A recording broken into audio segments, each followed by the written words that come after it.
Las Vegas, 1972, Caesar's Palace, Saturday night. The showroom is packed. Smoke curls from cigar tips, glasses clink. The smell of expensive cologne, whiskey, and desperation hangs in the air. The velvet curtains are drawn, but the lights inside are bright enough to make everyone sweat.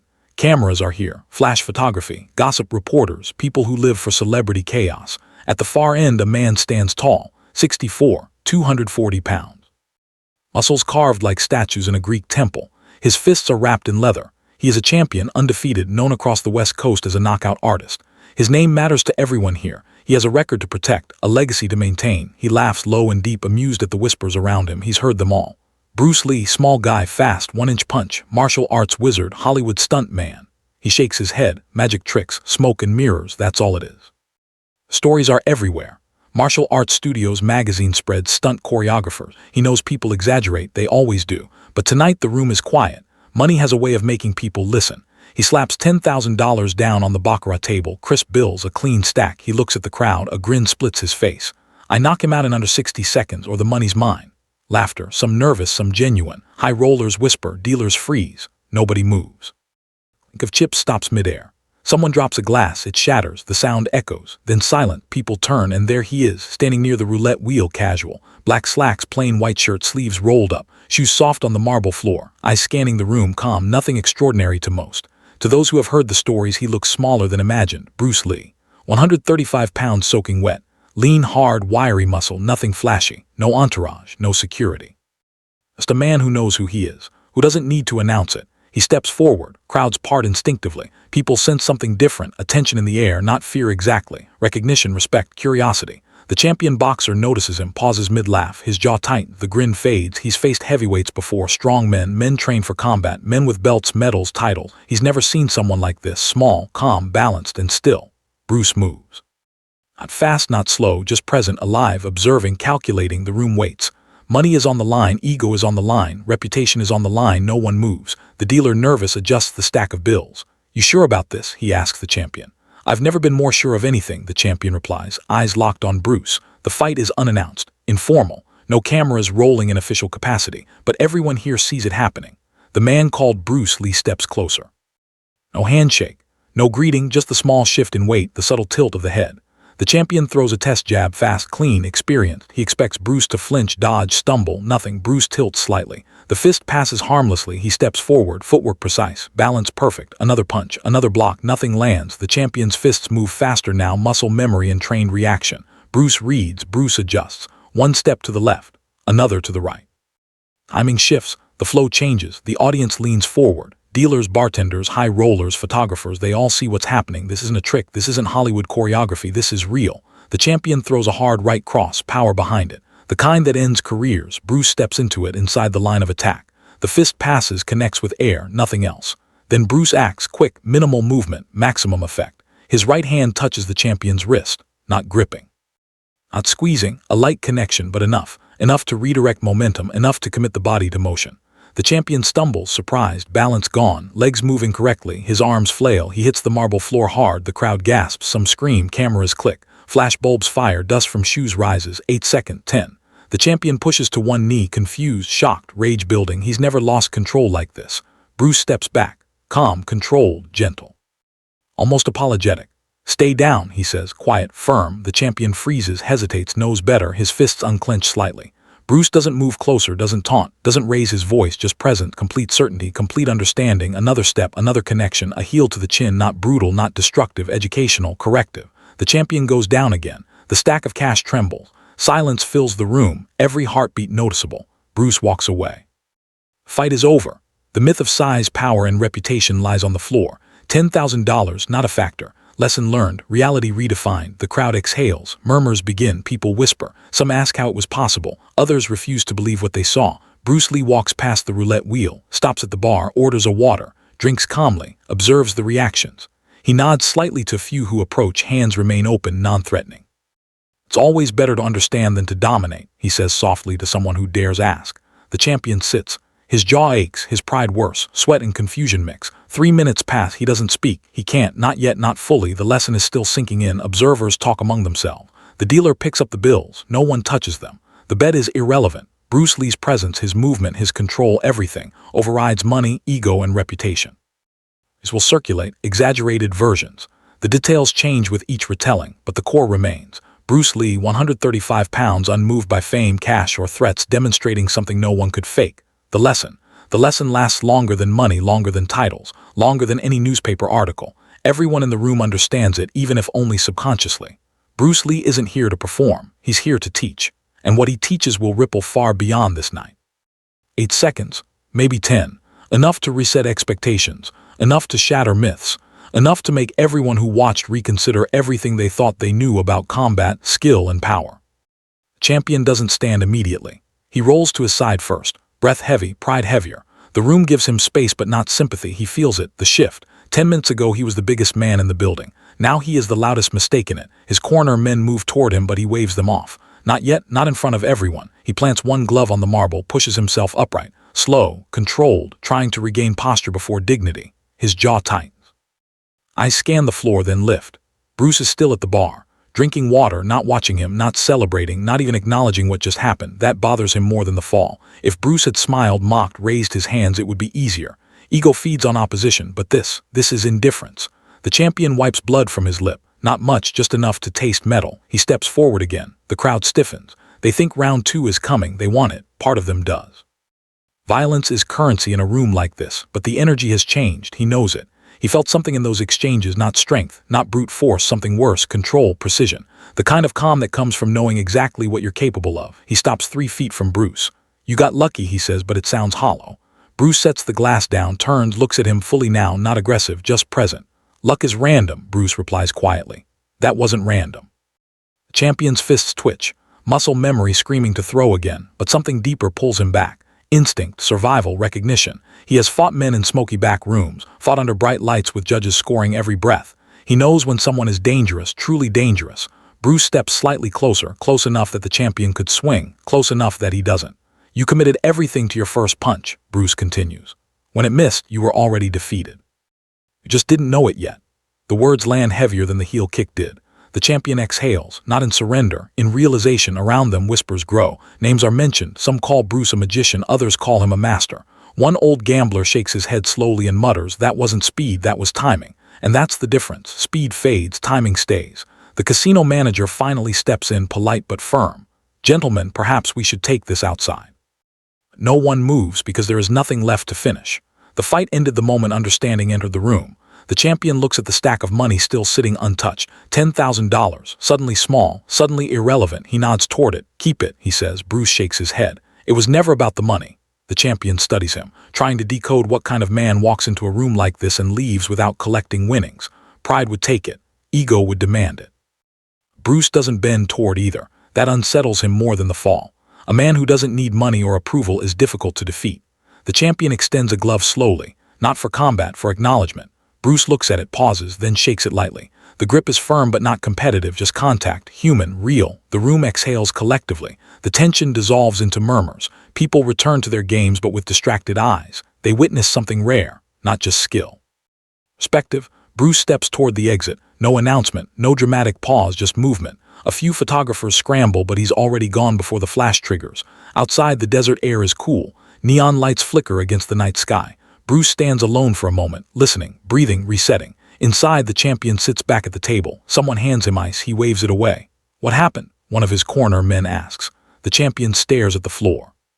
"I thought I was fighting a man," he says quietly. "I was fighting understanding." They don't get it, not yet, maybe never. 3 days later, sports radio whispers about an incident in Vegas, details distorted. Some say the boxer slipped, others say it was staged, but those who were there know. They replay it in their minds, the subtle shift of weight, the redirection, the inevitability. Weeks pass. The champion returns to training, but something is different. He no longer swings blindly. He studies angles, watches tape, slows down his sparring sessions. His trainer notices. "You're thinking more," the trainer says. "Good," the champion replies. "I should have been thinking all along." Meanwhile, Bruce continues moving through Hollywood meetings, martial arts schools, demonstration. The stories follow him like shadows, some exaggerated, some invented, but the truth remains quiet and powerful. Those 8 seconds in Vegas ripple outward, not because of humiliation, because of revelation. The champion never publicly mentions it. Pride doesn't allow it. But privately, when younger fighters boast about size and power, he tells them a story. About a man half his weight who never wasted motion. About how force without understanding is noise. About how real power doesn't announce itself. July 20th, 1973. News spreads fast. Bruce Lee is gone, only 32. The champion hears it in a gym locker room. He sits down slowly, sweat cooling on his back. Doesn't speak for a long time. Someone says, "You met him once, right?" He nods. "Yeah." "Was he really that fast?" The champion looks up, eyes steady. "The speed wasn't the scary part," he says. "It was the control." Years later, the legend grows. People argue online, in bars and gyms. Could Bruce really beat heavyweights? Was it hype? Was it myth? The champion never joins the debate. He doesn't need to. He felt it. And feeling it once was enough. Because legends are built from stories. But reality is built from moments. And in that casino showroom in 1972, under neon lights and drifting cigar smoke, reality stepped forward, moved 8 inches to the left, and changed everything. Las Vegas doesn't forget easily. Not when money is involved. Not when pride is shattered in front of people who make careers off remembering weakness. The story doesn't hit newspapers. It doesn't need to. It travels differently. Through fighters, through casino owners, through managers who whisper over private tables. By Monday morning, 3 promoters know. By Wednesday, half the West Coast boxing circuit has heard a version of it. Some say the champion slipped. Some say it was staged for publicity. Some say Bruce used some illegal trick, but the few who were actually there say something else.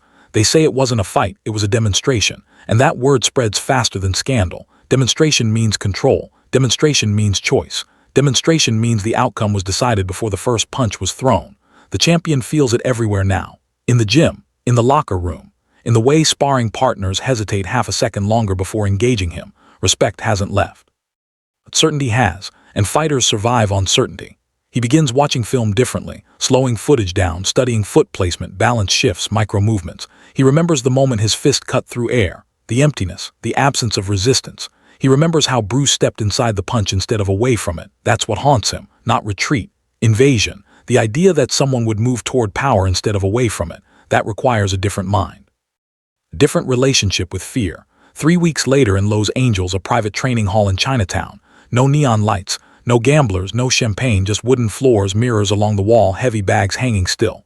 Bruce Lee stands barefoot in the center of the room. A small group of students watch closely. He demonstrates a concept, interception. "Do not wait to react," he says calmly. "Intercept the intention." A student throws a punch. Bruce stops it before it forms. Not blocking the fist, interrupting the decision. The students nod but don't fully understand. Few ever do. Outside, a black Cadillac idles across the street. The champion sits inside, alone, engine running, hands resting on the steering wheel. He has been there for 20 minutes, debating whether to go inside. Pride is stubborn, but curiosity is stronger. He turns the engine off, steps out, walks across the street, each step heavier than the last. Inside, the room senses him before Bruce does. Students glance toward the door. The champion fills it entirely. 6'4", broad shoulders, heavy presence. Bruce doesn't turn immediately. He finishes his sentence first, then looks, recognition, no surprise, just acknowledgement. "You came," Bruce says simply. The champion nods once. "I need to understand." Silence in the room. The students freeze. They've heard rumors. Some were in Vegas that night. Bruce gestures to the mat. Then step forward. No hostility, no challenge, just invitation. The champion removes his jacket. Not aggressively this time. Respectfully, he steps onto the mat barefoot. The dynamic is different now. No crowd, no ego audience, just learning. Bruce circles lightly. "This time," Bruce says, "do not try to win." The champion frowns. "Then what do I do?" "Try to see." They engage, slowly at first, controlled. The champion throws half speed. Bruce adjusts half speed. The champion tries to grab. Bruce allows it, then shifts weight subtly. The champion stumbles but doesn't fall. Bruce stops before impact. "Feel that?" Bruce asks. The champion nods slowly. "You are fighting my body," Bruce continues. "But I am fighting your balance." Again they move. Again Bruce steps inside, redirects, minimal force, maximum disruption. The champion breathes heavier, not from exhaustion, from concentration. This is different from boxing. There is no rhythm he can memorize, no predictable exchange. Bruce breaks patterns before they form. "Your strength is real," Bruce says mid-movement. "But strength without adaptability becomes rigidity." The champion stops, hands on knees, sweat dripping onto the mat. "Why didn't you finish it in Vegas?" he asks quietly. Bruce pauses, looks directly at him. "Because you were not my enemy." That answer lands harder than any strike. The students watch in silence. The champion straightens slowly. Something shifts behind his eyes. The need to prove fades. The need to understand grows. They continue for nearly an hour. Not fighting, exploring. Bruce shows angles, timing, how commitment creates openings, how ego locks the body. The champion absorbs it like a man rebuilding a house from the foundation up. Outside, traffic passes. Life continues, unaware that something transformative is happening inside a quiet room in Chinatown. After training, they sit across from each other on the mat. No gloves, no tension, just conversation. "You were not trying to knock me out." the champion says. No, Bruce replies. If I knock you out, you learn nothing. The champion exhales slowly. I've been fighting wrong my whole life. Bruce shakes his head. No, you have been fighting one way, there are many. Weeks turn into months. The champion begins visiting regularly. No publicity, no cameras, just training. Word spreads quietly through fighter circles that something has changed in him. His footwork improves. His reaction time sharpens. He wastes less motion. In his next televised bout, commentators notice. He's different tonight, one says. More patient. He wins, not by knockout, by precision, by reading. After the fight, a reporter asks what changed. The champion smiles slightly. I stopped trying to overpower everything. July approaches. The summer heat thickens Los Angeles air. Then the news breaks. Bruce Lee is dead, 32 years old. The training hall fills with stunned silence. Students sit motionless. The champion stands in the doorway, unable to move. It feels unreal, impossible. The man who moved like inevitability. Gone, the funeral is crowded, quiet grief, shock, industry figures, martial artists, friends. The champion stays in the back. He doesn't approach the family. He doesn't seek recognition. He just stands, remembering Vegas, remembering Chinatown, remembering the sentence that changed him. You were not my enemy. Years later, when debates rage about whether Bruce could defeat heavyweight boxers, whether it was hype, whether it was myth, the champion rarely speaks. But when pressed, when someone insists it was impossible, he leans forward and says calmly, "You're arguing about weight." He was operating on awareness. The room usually goes quiet after that, because some lessons cannot be proven with statistics, only experienced. And the champion experienced it twice, once in humiliation, once in education. Both times transformative. The $10,000 bet became irrelevant. The real exchange was something else entirely. Ego for understanding, power for precision, noise for silence. And in the quiet spaces of memory, under neon lights and wooden training hall ceilings, one truth remained steady. The fight was never about knocking someone out. It was about showing what was possible when movement meets mastery, and those who witnessed it never forgot.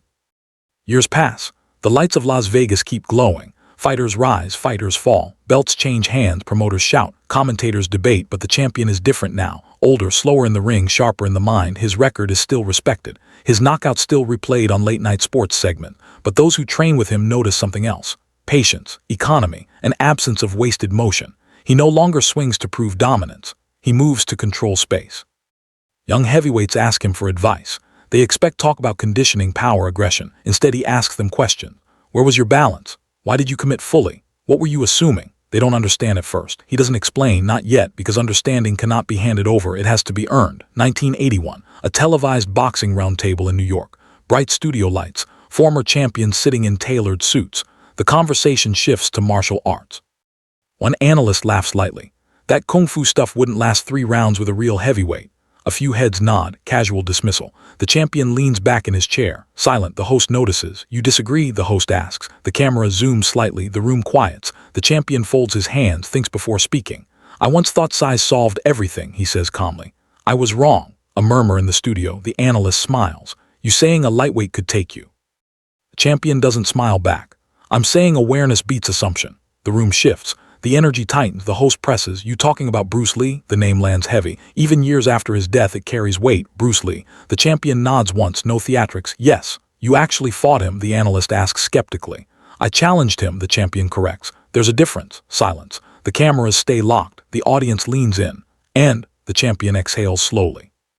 Memory is still clear. Neon lights, marble floor, the sound of his body hitting it. And I learned something in 8 seconds that I hadn't learned in 8 years of professional fighting. The analyst shifts in his seat. You're saying he beat you. I'm saying he didn't have to. That answer hangs heavy, real. The host senses something authentic. What was different? The champion looks straight into the camera now. Millions watching. Control, he says. He wasn't reacting to me. He was reading me. I thought I was attacking his body. He was intercepting my intention. The analyst laughs awkwardly. Sounds philosophical. The champion doesn't break eye contact. It was practical. The laughter fades. The studio quiets. The champion continues. He could have broken bones, could have embarrassed me publicly. He didn't. That's what separates performers from masters' choice. The segment ends differently than planned. No more jokes, no more dismissal, just quiet respect. After the show, backstage, a young fighter approaches him. Is it true? The kid asks. Could he really handle heavyweights? The champion studies him, sees the same hunger, the same ego he once carried. You're asking the wrong question, he says gently. The right question is, could you handle someone who understands you better than you understand yourself? The kid doesn't answer because he can't. Years roll forward. The champion retires officially. No dramatic farewell, just a quiet press conference. His trainers, his family, the sport. A reporter raises a final question. If you could step in the ring with anyone, living or dead, one last time, who would it be? The room expects a legendary heavyweight, a rival, a champion. He doesn't hesitate. Bruce Lee gasps, scribbling pens. For revenge, the reporter pushes. The champion shakes his head slowly. For another lesson. That answer becomes a headline, not sensational, just intriguing. Articles circulate, stories resurface. Some exaggerated, some fabricated, but the core remains consistent. He never denies it, never dramatizes it, just confirms enough to let people think. In private interviews years later, he clarifies further. People argue about styles, he says once. Boxing versus kung fu, power versus speed. They missed the point. He wasn't fighting style against style, he was fighting patterns. He pauses. And I was full of them. The older he gets, the clearer it becomes. That night in Vegas didn't weaken him. It refined him. It stripped away arrogance and replaced it with awareness. It turned a knockout artist into a thinker. In quiet moments alone in his home gym, he still practices the subtle footwork Bruce showed him in Chinatown. Small shifts, minimal motion, balanced stance. He smiles sometimes while doing it, not out of nostalgia, out of gratitude, because very few men are lucky enough to have their worldview shattered in a way that builds them stronger. The world continues debating. Online forums, documentaries, comment sections filled with arguments about whether Bruce could have beaten champions, how he would have handled certain styles, what might have happened if he had lived longer. The champion never enters those arguments. He doesn't need to. He already knows the answer, not in theory, in experience. 1993, a 20-year memorial event in Los Angeles. Martial artists gather. Film clips play on large screens. Young students who were not even born in 1973 perform demonstrations inspired by Bruce's philosophy. The champion stands at the edge of the crowd, older now, hair graying, shoulders still broad but softened by time. A journalist recognizes him, approaches carefully. Do you regret challenging him? The journalist asks. The champion watches a clip of Bruce moving across the screen, fluid, precise, alive in memory. No, he says quietly. It was the most important loss of my life. The journalist waits for elaboration. It doesn't come, because that sentence contains everything. As the memorial ends, candles flicker in the evening air. The champion steps forward briefly, places his hand on the stage where Bruce's image had been projected. Not dramatic, not performative, just respectful. He whispers something no one else hears. Maybe thank you, maybe I understand now, maybe both. The night settles, people disperse, cars pull away, the world keeps spinning. Somewhere between neon casino lights in 1972 and a quiet memorial 2 decades later, something undeniable was proven. Not that size doesn't matter, not that boxing is inferior. Not that martial arts are magical, something simpler, more uncomfortable. Mastery isn't loud, it doesn't announce itself, it doesn't need validation. It reveals itself in moments. 8 seconds, maybe 10. And the men who experience it never see the world the same again. The $10,000 bet became a footnote. The lesson became permanent. And whenever someone asks the retired champion if the legends about Bruce Lee are exaggerated, he gives the same answer he's given for decades. Calm, certain, final. The legends are smaller than the truth, and he means it.